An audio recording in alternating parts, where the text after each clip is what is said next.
오늘은 맥주감사주일이죠. 맥주감사절의 설교를 제가 작년에 아주 너무 훌륭하게 잘했습니다. 이럴 때 아멘. 작년 설교가 기억이 안 나십니까? 제가 이 절기 때마다 몇 차 전에 했던 설교들 이렇게 들여다봅니다.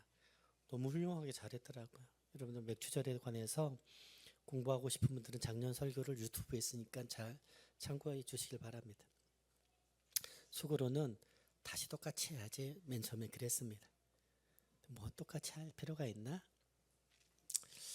여러분들 작년 설교를 잘 보시면 맥주절이 어떤 의미인지 쭉 설명이 되어 있습니다. 잘 참고해 주시길 바랍니다.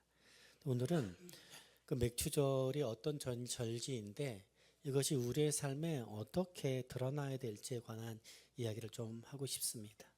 그래서 맥주절은 사실은 출애굽기에 있는 말씀으로 이렇게 우리가 공부를 하고 설교를 했었는데 우리 옆에 보이시나요? 그 옆에 그 성경 말씀이 있는데 잠언 3장 9절 10절에 있는 말씀입니다. 오늘 설교의 제목이 같이 한번 따라합시다. 처음 익은 열매. 시작. 처음 익은 열매로. 하나님 앞에 드릴 때에 처음 익은 열매로 감사절을 지키는 게 어떤 의미인지를 잘 돌아보는 시간이 되길 원합니다. 맥주감사절, 맥주절은 이스라엘의 절기 3대 절기가 있습니다. 여러분들 주보에 그 말씀 정리가 되어 있는데 잘 참고해 주시길 부탁드립니다. 지금 보셔도 됩니다. 이스라엘에겐 세 가지 절기가 있는데 처음은 출애굽기 23장 14절에서 16절 같이 한번 읽어보도록 하겠습니다. 이 말씀을 시작. 너는 매년 3번 내게 절기를 지킬지니라. 너는 무교병의 절기를 지키라. 내가 내게 명령한 대로 아비벌에 정한 때에 이래 동안 무교병을 먹을지니 이는 그 달에 내가 애굽에서 나왔음이라. 빈손으로 내 앞에 나오지 말지니라. 맥주절을 지키라. 이는 내가 수고하여 밭에 뿌린 것에 첫 열매를 거둠이니라. 수장절을 지키라. 이는 내가 수고하여 이룬 것을 연말에 밭에서부터 거두어 저장함이니라.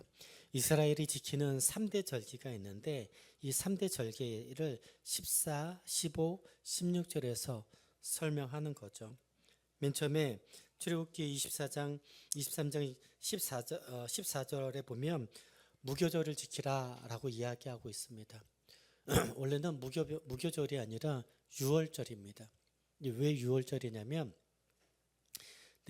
6월절도 맞고 무교절도 맞는데 여러분들 너무나 잘 알고 있듯이 모세가 하나님의 명령을 받아서 애굽에서 출애굽을 하려고 가나안 땅으로 애굽을 탈출하려고 하는데 바로가 그걸 거절하죠. 그래서 10가지 재앙으로 바로를 아주 그냥 정말 대단하게 바로를 혼내주는 장면이 있습니다. 그럴 때마다 첫 번째 재앙, 두 번째 재앙이 있을 때마다 바로가 아이고 하나님이 우리가 섬기는 신보다 더 크고 위대하구나 라는 걸 이해하고 가라 출애굽하라 라고 하지만 시간이 지나면 200만 명이 떠나는 거예요. 장전만 80명이거든요. 20살 이상 남자만 80명이에요. 20살 이하 또 여자 노인들을 생각해 보면 한 200만 명 된다고 합니다. 근데 이 사람들이 애굽에서 뭐 했던 사람들이에요?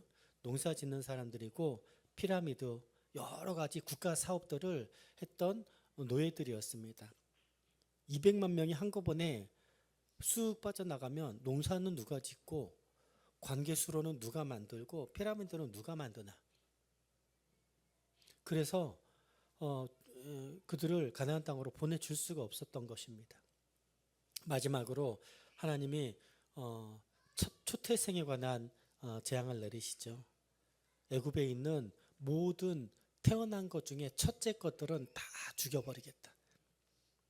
사람의 첫째 아들, 짐승들의 첫 번째로 태어난 짐승들, 생명이 있는 것들은 다 죽여버리겠다.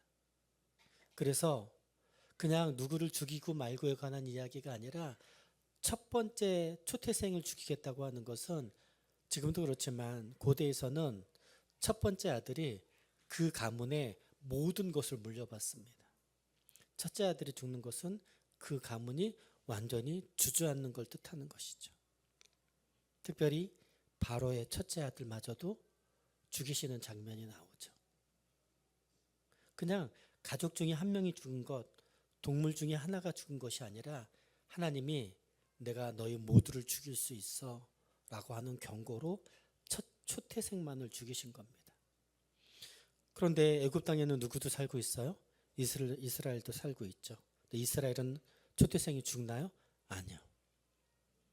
이스라엘 사람들은 밤새 죽음의 천사가 온 애굽을 넘나들 때에 그들은 절대 문 밖으로 나오지 말라고 합니다.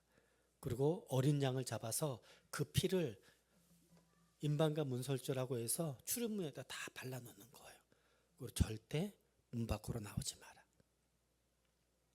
그래서 죽음의 천사가 그 집에 들어가려고 하는데 하나님께서 약속하신 어린 양의 피로 발라져 있는 그 집에는 넘어갔다. 유월했다. 영어로는 패스오버라고 하죠. 그래서 유월절이라고 하는 겁니다.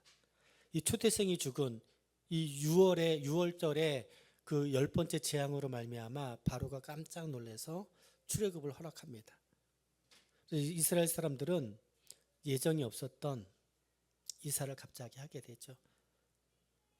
그들의 음식을 먹는 건 빵을 먹는데 이스트를 넣어서 빵을 잘 굽고 발효시키는 일들이 있어야 되는데 그럴 시간이 없어서 이스트 없이 그냥 빵을 대충 구워서 먹었던, 그래서 누룩이 없는 빵이라는 뜻으로 무교병이라고 합니다. 그래서 무교절을 지키라 14절을 보면 무교절을 지키라라고 하는 것이고요.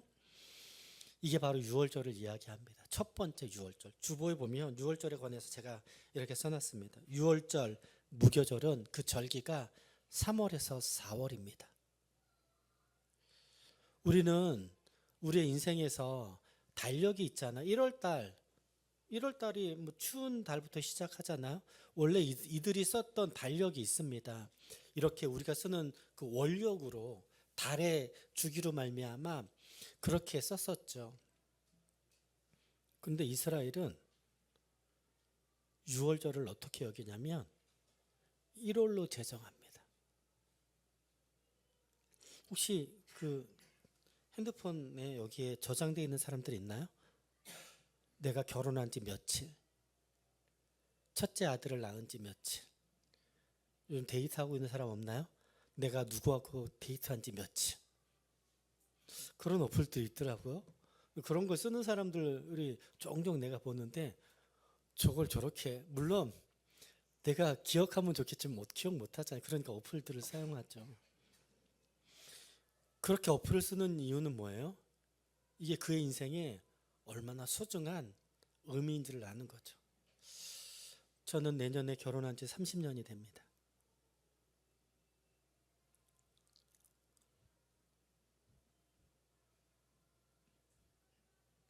잘 준비해야 되겠습니다. 의미가 있죠. 그럼 매월마다 생일 의미가 있죠.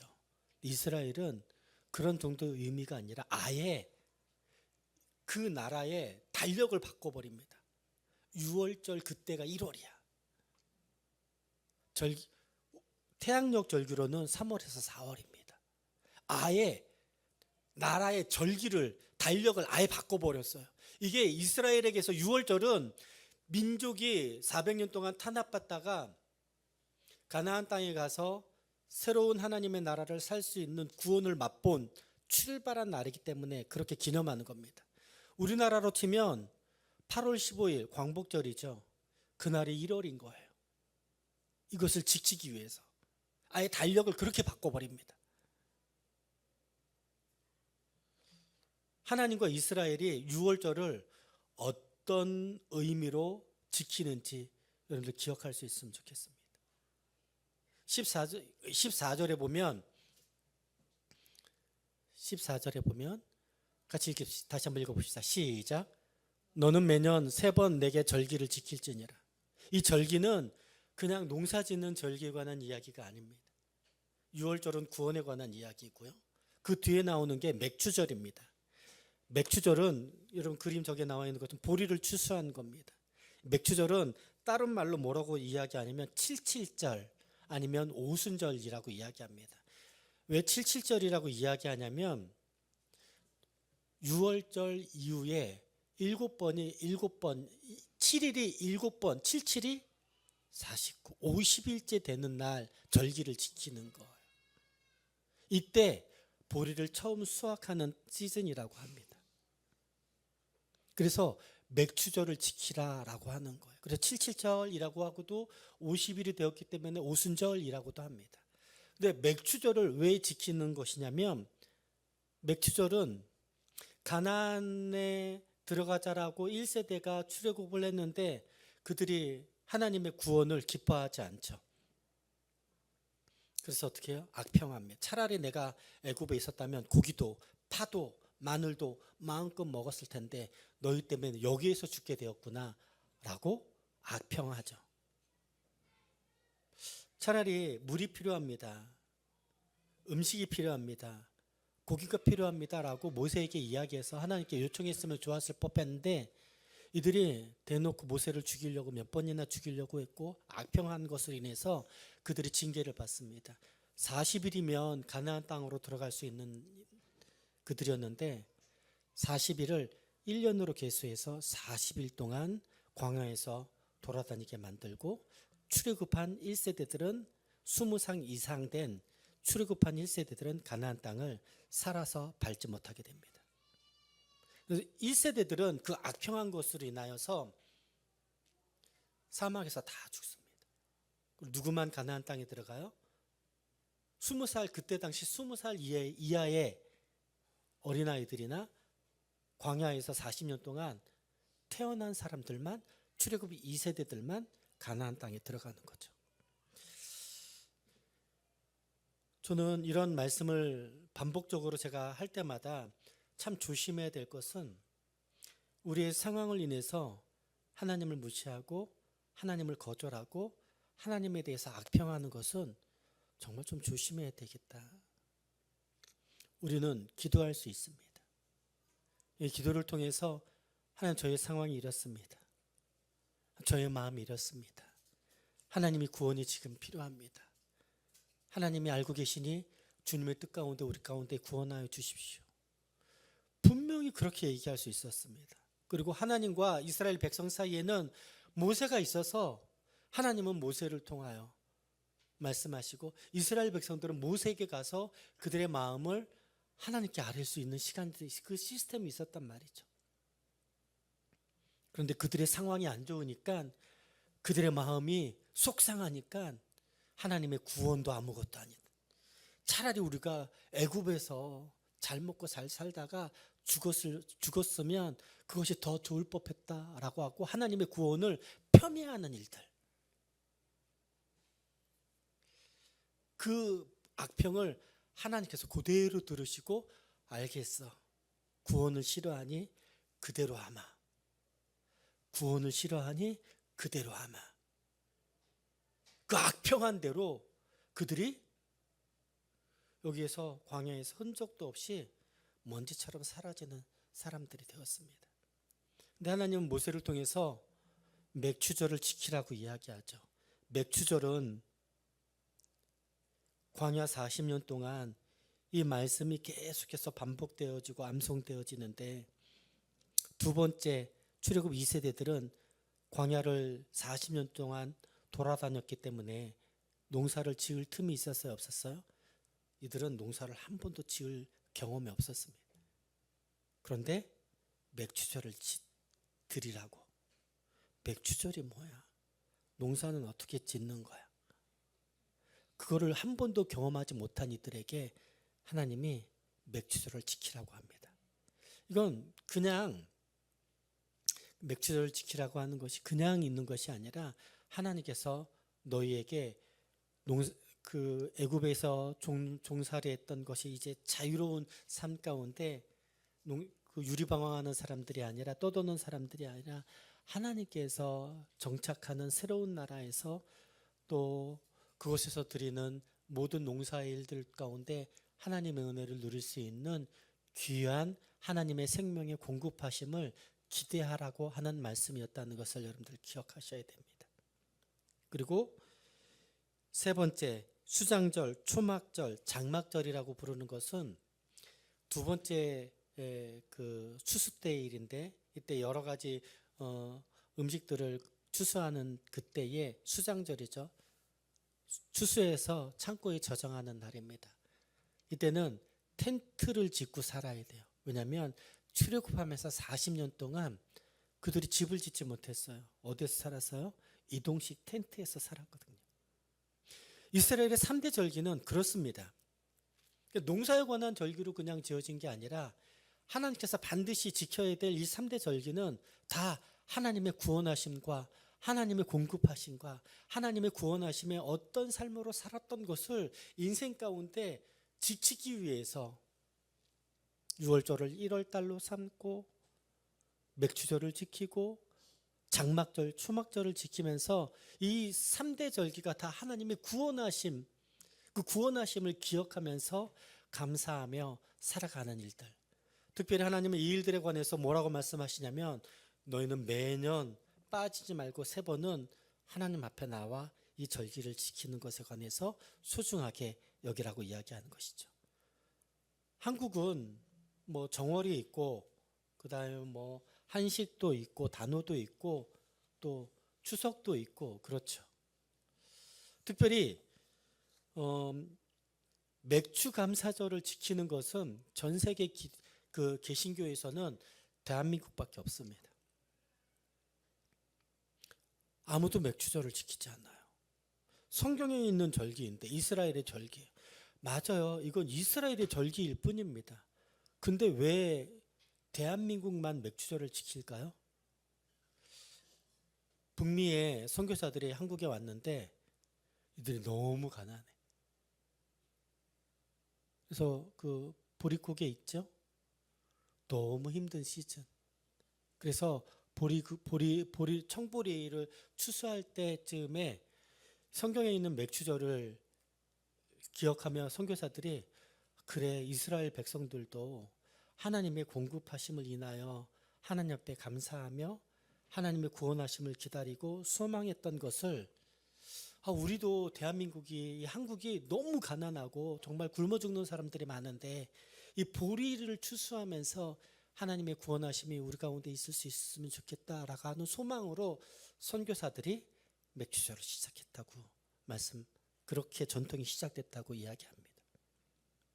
그래서 맥주절을 대한민국의 개신교만 드리고 있습니다.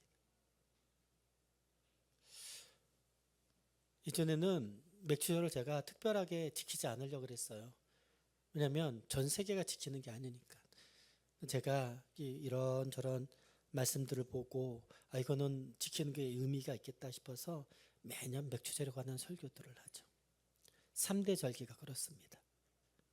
여러분 다시 한번 이 3대 절기가 하나님의 구원하심과 연관되어 있다는 것을 여러분 잊지 마시고 3대 절기를 기억하십시오. 개신교의 절기들이 있죠. 부활절이 있고 성탄절이 있고 추수감사절이 있고 우리 교회 개신교에서는 또 맥주감사절도 드리고 하니까 성령 강령절도 여러 가지 절기들이 있는데 여러분 절기를 지킬 때 어떤 마음으로 지키는지 오늘 맥주절을 통해서 하나님 앞에서 절기를 지킨다고 하는 것에 대한 태도가 어떠해야 될지를 한번 돌아볼 수 있으면 좋겠습니다. 잠언 3장 9절 말씀, 맥주절을 지킬 때 어떤 태도로 지켜야 될지 한번 보십시다. 3장 9절 말씀 같이 읽겠습니다. 시작. 내 재물과 내 소산물의 처음 익은 열매로 여호와를 공경하라. 이 구절을 두 가지로 조금 설명하고 싶습니다. 우리가 설교 제목으로 나와 있는 것처럼 처음 익은 열매로, 내 재물과 내 소산물의 처음 익은 열매로. 이스라엘 사람들은 그렇게 소산물의 처음 익은 열매를 하나님께 드렸어야 했습니다. 제가 맥주절을 잠깐 설명하면서 한 번도 농사 짓지 못했던 이들이 처음 익은 열매로 하나님께 드리라, 맥주절을 드리라라고 하는 말을 쓰는 게 맞아요. 농사의 절기 가운데 보리를 추수하는 게 첫 번째 수확이라고 합니다. 그래서 처음 익은 열매입니다. 그런데 이건 그런 처음 익은 열매, 1년에 한 번 드리는 처음 익은 열매뿐만 아니라 이스라엘 백성들은 한 번도 이 농사를 짓지 못했습니다. 출애굽한 2세대들은. 그리고 그곳에 정착해서 보리를 뿌리고 씨를 뿌리고 그걸 추수를 하는데, 이 처음 익은 열매가 그들에게는 어떤 의미였냐면, 여태까지 한 번도 하지 못했던 농사를 하나님께서 허락하신 하나님의 나라, 그 땅에서 안전하게 농사하면서 안전하게 먹고 마시고 생활을, 일상의 삶을 안전하게 누릴 수 있는 시즌이 시작된 처음 익은 열매를 거두는 삶.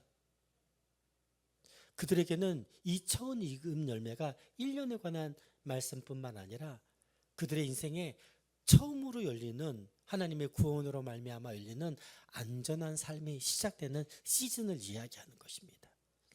저희 어릴 때 목사님들이 그런 설교를 참 많이 했었습니다. 여러분, 직장생활, 대학 나오고 고등학교 나와서 공장 다니고 회사 다니는 일들이 많이 있죠. 근데 교회에서는 어떤 설교를 했냐면, 목사님들이 여러분 졸업을 하고 처음 직장생활을 하고 첫 번째 월급은 여러분 어떻게 하시겠습니까? 한국의 전통은 첫 번째 직장 월급 가지고 뭐 해요? 옛날 사람 대답하면 안 돼. 나는 모른다. 그런 걸 경험하지 못했다. 저희 세대도 그렇고 우리 형님들, 누님들은 다 빨간 내복을 그렇게 사왔어요. 왜냐면 이제 2월 달에 졸업하고 미리 취직하거나 3월 달에 취직해서 월급을 그때도 추우니까 빨간 내복을 사서 부모님들한테 이렇게 선물하고 용돈도 두둑이 드렸죠. 근데 그때 목사님들이 항상 했던 말씀이 뭐였냐면, 얘들아, 할 수 있으면 처음 받은 월급은 하나님께 드릴 수 있으면 좋겠다. 와, 지금 이런 설교를 하잖아요? 뭐래? 미친 거 아니야? 목사님이 돈에 눈이 멀어서 미친 거 아니야? 이런 설교를 요즘 할 수 있을까라는 생각을 해봅니다. 맥주절에 제가 이런 말씀을 드리는 이유는, 우리 인생에 처음 얻은 직장의 월급을 하나님 앞에서 어떻게 해야 될까에 대한 고민들은 할 필요가 있겠다라는 생각을 해봅니다. 왜냐하면 출애굽했던 백성들도 가나안 땅에 들어가서 그들이 평생에 처음 얻은 열매를 가지고 하나님께 나와 감사의 예물을 드리며 온 공동체가 하나님을 기뻐하고 공경하는 일에 힘썼던 그 성경적인 전통이 있기 때문에 그렇습니다. 우리 학생들, 청년들, 또 직장에 새롭게 들어가시는 분들은 고민해 보십시오. 우리 자녀들에게 우리 인생의 첫 번째 월급을 하나님께 드리는 믿음의 고백들을 하는 것도, 고민하며 기도하고 결단하는 일들도 우리에게 굉장히 큰 믿음의 유산이 될 수 있겠다라는 생각을 해봅니다. 반대로 이런 설교를 했는데 가정 형편이 어려워, 그래서 못했어, 그럼 목사는 저 자식 믿음도 없는 자식이라고 그렇게 해야 됩니까? 굉장히 조심스러운 이야기인데, 제가 오늘 하민이가 시험이 끝났대요. 지우가 시험이 끝났대요. 그래서 셀레브레이션 했어? 그랬더니 PC방 갔어요. 뭐 영화 보러 가요. 뮤지컬 보러 가요. 친구들이랑 놀아요. 잘했다. 수고했으니 그래. 그렇게 하는 것도 좋은데, 하나님 앞에 열심히 그의 인생 가운데 수고했다면 하나님 앞에 감사의 예물을 드리면서, 하나님, 제가 열심히 수고했는데 수고한 만큼 결과가 나올 수 있도록 하나님 저희 삶을 다스려 주십시오 라고 감사의 예물을 드리는 것도 있으면 참 좋겠다라는 생각은 해봅니다. 여러분, 감사의 예물을 저는 매달 드립니다. 아니, 매달이 아니라 매주 드립니다. 그 이유는 제가 돈이 많아서 그래요, 여러분. 이럴 때 아멘 해야지 제가 돈이 많아지는 거 아닙니까? 이런 성경적이지도 않고 딱 하나예요. 한 주 사는 게, 한 달을 사는 게 저에겐 그런 의미입니다. 매주 감사 예물을 드려요. 매달 감사 예물을 드려요. 왜요? 그게 너무 고마워서 그래. 우리의 일상을 살 수 있는 게, 우리가 한 달을 잘 견딜 수 있는 게 하나님께서 도우시지 않았다면 이 일들이 있을 수 없었겠구나라고 하는 마음이죠. 그래서 내 재물, 옛날에는 농사밖에 짓지 않았는데 내 소산물이면 참 좋을 텐데, 소산물이어도 충분할 텐데, 잠언에서는, 출애굽에서는 그냥 소산물인데 잠언에서는 내 재물과 내 소산물의 처음 익은 열매라고 이야기합니다. 농사 짓지 않는 사람들도 있는 거죠. 저는 의미가 있다고 생각합니다. 하나님 앞에서 우리의 삶이 하나님께서 어떻게 인도하셨는지 감사하며, 제가 그래서 감사의 예물을 드리라라고 하는 것은 결국은 이건 뭐예요? 그게 되게 재밌는데, 이스라엘 사람들이 제사 드릴 때도 마찬가지인데요. 옛날에 우리 제사 드린다고 하면 뭘로 드려요? 대표적으로 생각나는 짐승, 양. 요즘 양 한 마리 얼마입니까? 양고기들 다들 잡아서 먹고 그러는 거 아닙니까? 아유, 양이 뭐야? 난 소 한 마리 잡는데 얼마입니까? 이렇게 이야기하면, 와, 이스라엘 사람들 어떻게 살았을까? 너무 비싸잖아요. 어떻게 저렇게 제사를 드렸을까? 성경을 잘 보십시오. 돈이 없는 사람들은 밀가루 한 줌, 비둘기 한 마리. 하나님께서 기뻐하시는 것은 얼마나 값비싼 짐승을 잡는 것에 관한 이야기가 아니라 내가 할 수 있는 것 안에서 그렇게 마음을 다하고 뜻을 다하고 그 대가를 지불하는 것을 절대로 가볍게 여기지 않았다라는 것을 성경은 기록하고 있는 것이죠. 저는 이런 하나님이 참 좋습니다.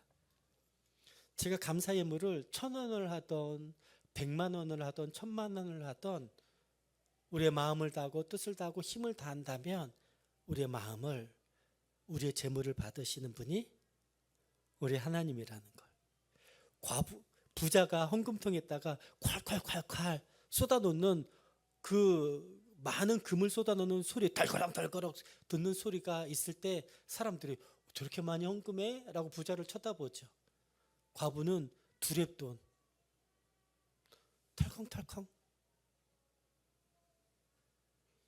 누구의 것을 더 귀하게 여기시겠다고요?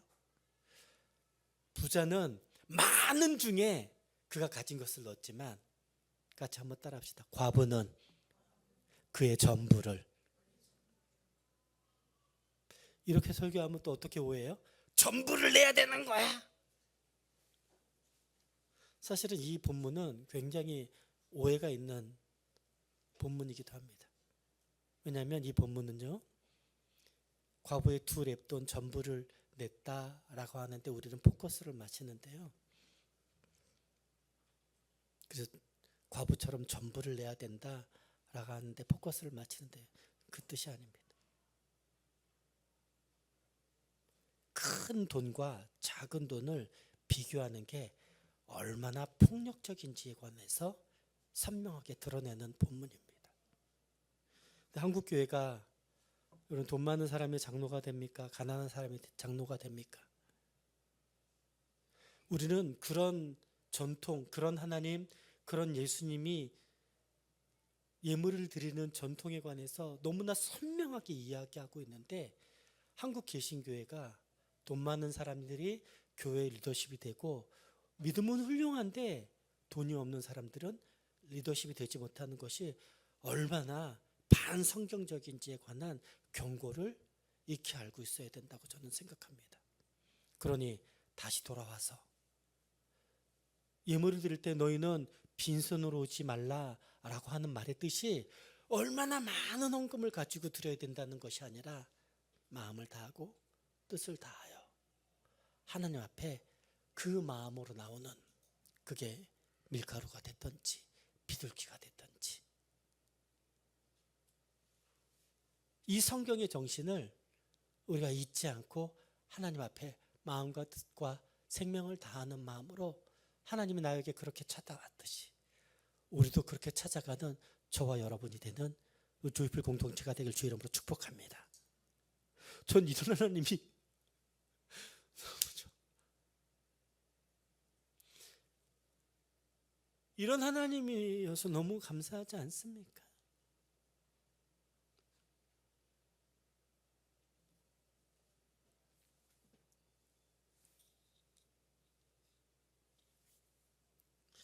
그래서 여러분, 우리 자녀들에게 잘 가르쳐 주십시오.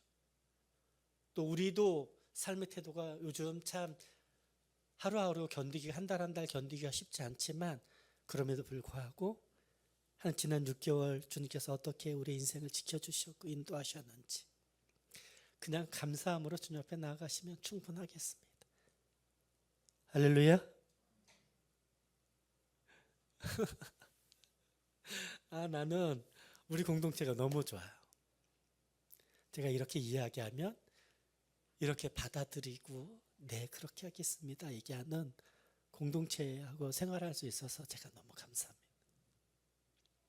두 번째, 이 말씀은 내 재물과 내 소산물의 처음 익은 열매를 가지고 나오는, 빈손으로 나오지 않는 것으로 하는 것을 성경은 너무나 선명하게 얘기하는데요. 그게 뭐냐면 여호와를 공경하라 라고 하는 것이 이게 하나님을 공경하는 태도야 라고 하는 뜻이죠. 이 공경이라는 말은, 여러분, 공경이라는 말은 무게에 관한 이야기입니다. 카베드라고 하는 뜻인데요. 무게에 관한 이야기예요. 이렇게 저울에다가 되는 거죠. 하나님께 얼마나 드렸어? 여러분, 그래서 빈손으로 드리지 않기 때문에 모든 것은 무게가 있는 거죠. 맞습니다. 물리적인 무게가 있는 겁니다. 그런데 전 물리적인 무게뿐만 아니라 우리의 마음에, 우리의 진실함에, 우리의 믿음의 무게가 이렇게 말씀하시는 하나님 앞에 믿음으로 반응하는, 우리의 정서로 반응하는, 우리의 진실한 삶으로 삶의 무게를 여기에다 깊이 하나님께 두는, 믿음의 무게를 하나님께 둠으로 하나님을 공경하는 삶의 태도를 가진 조이풀 공동체가 될 수 있길 소망합니다.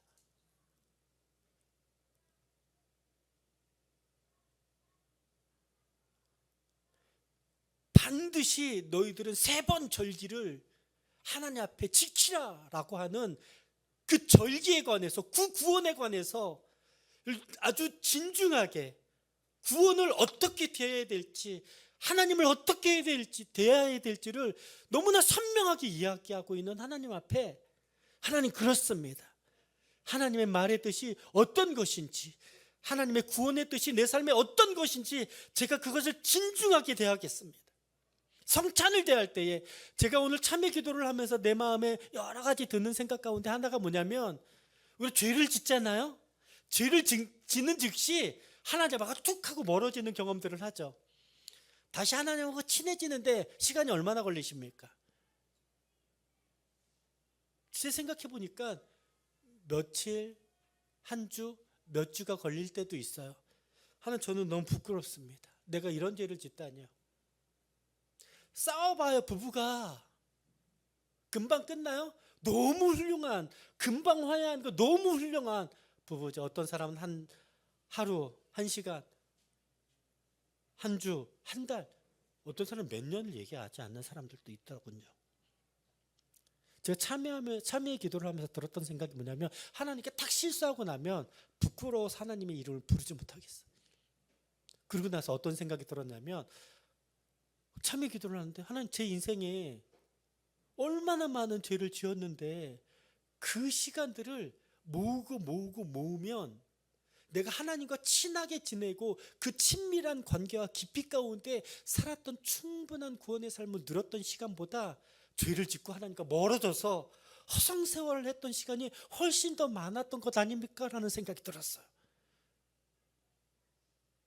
그러고 나서 제 마음이 덜컹거렸습니다.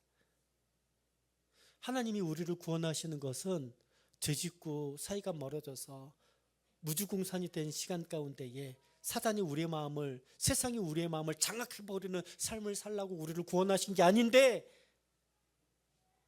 하나님보다 세상을, 하나님보다 내 마음을, 하나님보다 나의 상황을 우선순 삼다가 하나님과의 관계가 깨어져서 하나님 앞에 나아가지 못했던 수많은 시간들이 덜컥 생각나 버리니까 이게 얼마나 속상한, 하나님 앞에서 속상한 일이고 나 자신에게도 얼마나 낭비이고 신앙의 밀도가 이렇게 떨어져 버렸던 생활들을 얼마나 많이 했었구나 라는 생각을 했었습니다. 여러분, 세월을 낭비하지 마십시오. 사도 바울이 디모데에게 세월을 낭비하라고 하지 말라고 강권했던 말씀이 생각나는데, 하나님의 말씀을 진중하게 무게 있게 카베드 무게 있게 대함으로 나의 삶의 가치, 나의 삶의 우선순위, 나의 중심이 하나님의 말씀을 대하는 태도에 있음을 고백하며 살아가는 것이 진짜 하나님을 공경하는 태도이겠다. 아멘. 가볍게 여기지 마십시오.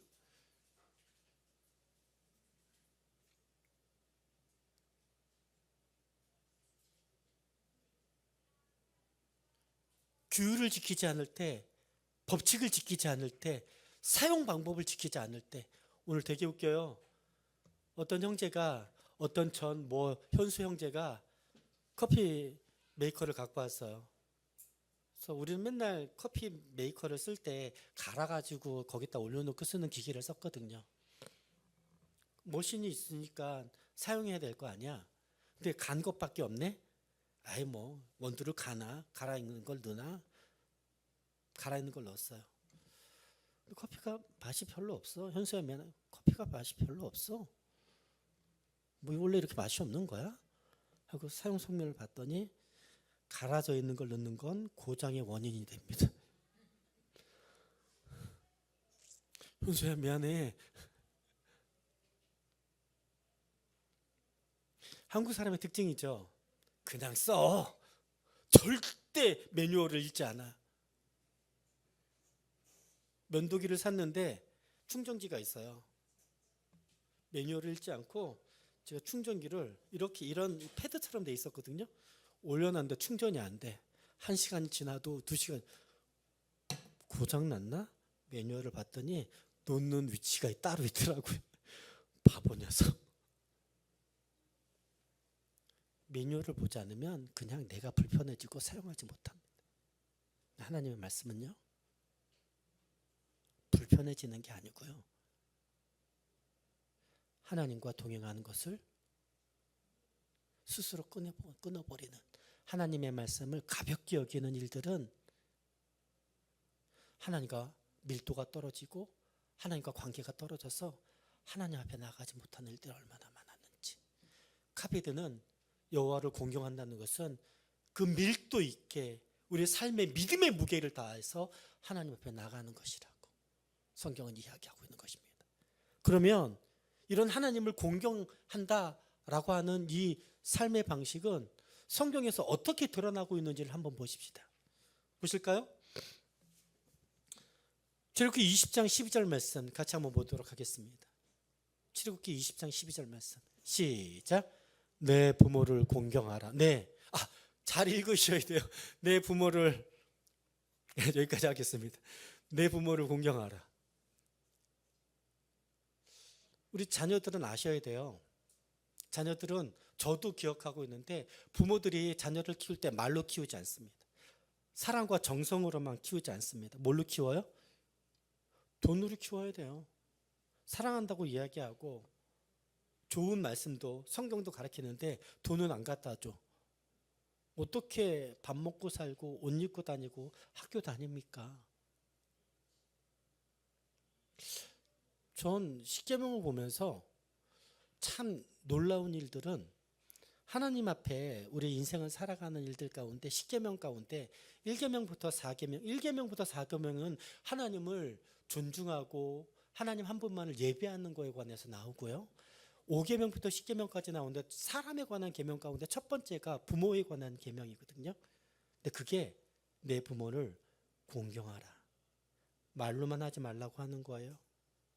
정성으로만 하지 말라고 하는 거예요. 무게를 두고 가치를 두고 제물로 섬기라고 이야기하는 겁니다.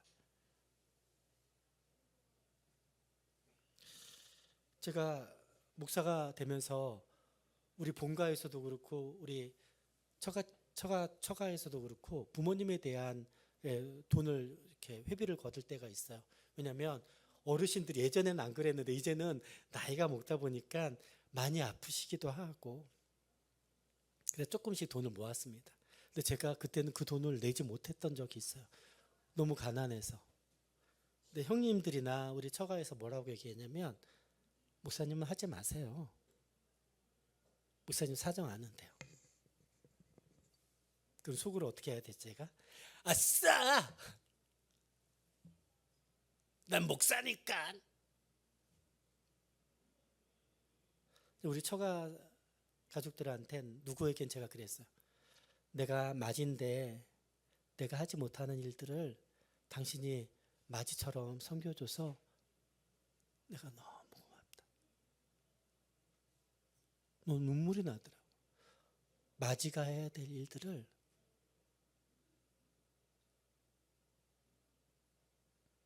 우리 형님 누님 모였을 때 제가 죄송하다고 형님 누님들도 삶이 빠듯한데 항상 이렇게 배려해줘서 너무 미안하고 우리가 돈이 없는 거지 마음이 없는 거 아니지 않습니까?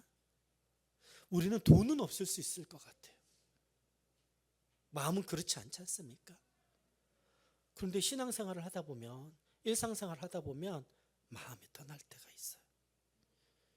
이건 얼마나 슬픈 일인지. 우리의 마음을 하나님 앞에서 무게 있게 잘 말씀에 순종하며 지킬 수 있는 저와 여러분들에게 소원합니다. 우리 자녀들에게 권면하는 건 여러분들이 받은 그 사랑과 그 정성과 그 재정을 여러분들 기억하셔야 됩니다. 그리고 여러분들이 섬길 수 있을 때 부모님들한테 대해서 하나님 앞에 대해서 공경하는 것이 어떤 뜻인지를 선명하게 이해하고 그렇게 섬기는 저와 여러분들이 되길 주의 이름으로 축복합니다. 두 번째, 이건 부모에 관한 공경으로 나오고요. 하나가 더 있는데요. 말씀을 볼까요? 잠언 14장 31절 말씀입니다. 같이 한번 읽어봅시다. 시작. 가난한 자를 학대하는 자는 그를 지으신 이를 멸시하는 자요 궁핍한 자를 불쌍히 여기는 자는 주를 공경하는 자니라. 절기를 지킬 때 이렇게 마음을 다하고 뜻을 다하여 재정을 가지고 나오는 것이 하나님을 공경하는 것처럼 부모님을 섬기는 것이 하나님을 공경하는 것과 똑같은 일이고 하나님의 뜻을 이루는 일이고 가난한 자들과 궁핍한 자들을 불쌍히 여기는 자는 하나님을 공경하는 것과 똑같은 일이라고 성경은 이야기하고 있습니다. 하나님을 공경하면서 사람을 학대하는 사람들은 하나님을 공경하는 사람들이 아닙니다. 하나님을 사랑한다고 하면서 가족들을 학대하는 사람들을 하나님을 공경하는 사람들이 아닙니다. 하나님을 사랑하고 존중하고 공경하는 사람들은 가족을, 부모님을 한 발짝 더 나아가서 가난한 이들과 궁핍한 이들을 궁히 여기고 그들을 구제하는 일들이야말로 하나님께서 가정을 회복하는 일과 하나님께서 공동체를 회복하는 일들을 우리에게 맡기신 그 일들을 이루는 삶의 방식, 곧 하나님 나라의 라이프 스타일이라고 성경은 이야기하고 있는 것이죠. 제가 지난주에 베네수엘라에 관한 구제연금을 좀 보내자. 우리가 1억을 보내겠어요? 몇 천만 원을 보내겠어요? 우리 재정은 한정적이죠. 숫자도 한정적이니까. 우리 교회도 재정이 빠듯해서 다 보내지도 못합니다. 그런데 그 베네수엘라에 관한 이야기를 했던 건 지난주에 사망자가 500명이었다고 합니다. 이번 주에 사망자가 2,500명이 넘었고요. 지난주에 부상자가 2,000명 정도 됐었는데 이번 주에는 부상자가 10,000명이 넘었어요. 그리고 골든타임이 지나서 지난주에 발표됐던 실종자의 수가 5만 명이었는데 지금은 그 수가 계속해서 죽은 시체들이 발견이 되고 건물더미에 쌓여 있어서 구조하지도 못해서 그냥 건물 잔해 속에 그렇게 죽은 사람으로 추정되는 사람들이 몇만 명이 될 것이라고 추정하고 있습니다. 멀리 떨어진 곳, 거기까지 우리가 도와야 됩니까? 우리가 전쟁이 났을 때 우리가 영어를 하지 못하는데 전 세계의 나라에서 유엔군으로 대한민국의 6.25 전쟁에 참전했던 사람들이 있습니다. 그 사람들이 여기까지 왔어야 됐었습니까? 우리가 어느 구호단체를 통해서 헌금을 플로잉하겠지만 이건 돈 많은 몇 명이 돈을 걷어서 하는 것이 아니라 제가 지난주에 말씀드렸듯이 이것이야말로 하나님이 우리를 통해서 세상을 섬기는 우리가 그렇게 이야기하는 안팎으로의 번역을 실천할 수 있는 소중한 시간이라고 생각합니다. 그래서 제가 지난주에 말씀드렸죠. 1,000원, 500원 상관없습니다. 중요한 건 우리의 진실한 마음 가운데 그 일들을 하나님을 존중하는 마음으로, 부모님을 존중하는 마음으로 가난한 이들을 공경하는 태도가 우리의 삶 가운데 있어야 되지 않겠느냐. 저는 맥주절을 지키면서 하나님께서 우리에게 처음으로 농사를 짓게 하시는 그 구원과 안전, 일상을 살아갈 수 있는 은혜를 주신 것을 맥주 감사절을 지키는 가장 큰 의미라고 생각합니다. 근데 이것이 우리에게만 한정되어 있는 것이 아니라 우리의 신앙도 우리의 가정뿐만 아니라 확장돼서 공동체와 이제는 전 세계가 하루 만에 모든 소식을 듣게 되는 곤란을 당하는 이들을 섬기는 것을 우리가 머뭇거리지 않는 하나님의 자녀들, 이것이 구원받은 백성으로서의 하나님을 공경하는 태도로서 하는 그 일들에 동참하는 우리 조이풀 공동체가 되길 소망합니다. 여러분, 맥주절을 어떻게 준비하셨습니까? 혹시 잘 준비하지 못하셨다면 이번 한 주 동안 지난 6개월을 감사하고 돌아보고 우리의 삶의 태도, 우리가 하나님을 공경하듯이 우리가 이웃들을 공경하는 것이 어떠해야 될지를 선명하게 돌아보고 우리의 기준을 다시 한번 세워가는 맥주 감사절을 하나님 앞에서 드리는 우리 조이풀 공동체가 되길 주의 이름으로 축복합니다.